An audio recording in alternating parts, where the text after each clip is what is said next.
To conducting wires of the same material and of equal length and equal diameters, यानी कि हमें बोला गया है कि जो वायर है उसकी रेजिस्टिविटी, उसकी लेंथ, उसका डायमीटर यानी कि एरिया तीनों सेम है। यानी कि जो दोनों वायर्स हैं, दोनों वायर्स का जो रेजिस्टेंस है वो क्या है, सेम, क्योंकि हमें पता है R equals to rho L by A. बढ़िया। देन फर्स्ट उन्हें सीरीज में कनेक्ट किया गया है, then parallel across the same potential difference. The ratio of heat produced in series and parallel combination would be, यानी कि सबसे पहले मैंने सपोज उन वायर्स को ऐसे सीरीज में कनेक्ट किया, ठीक है, this is our case number A.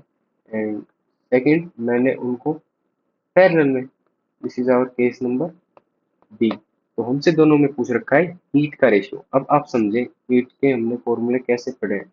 H equals to T into time होता है, heat equals to power into time. तो वी आई टी, ठीक है, I square R T and V square by R T.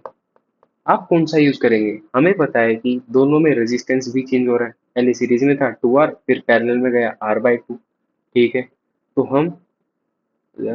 हम जो resistance है वो भी चेंज हो रहा है, जिसकी वजह से जो करंट है वो भी चेंज होगा। कांस्टेंट क्या है, पोटेंशियल डिफरेंस।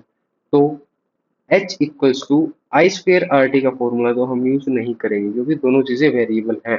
कौन सा यूज कर सकते हैं, वी आई टी या फिर V square by R T.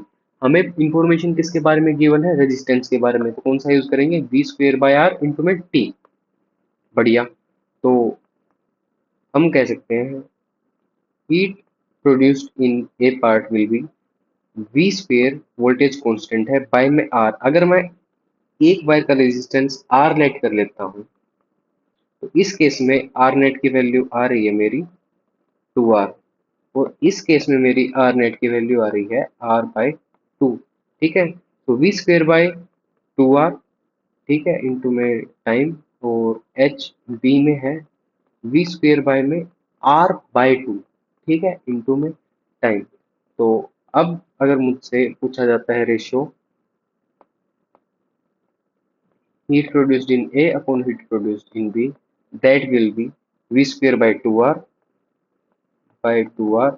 upon में V square 2V square by में R.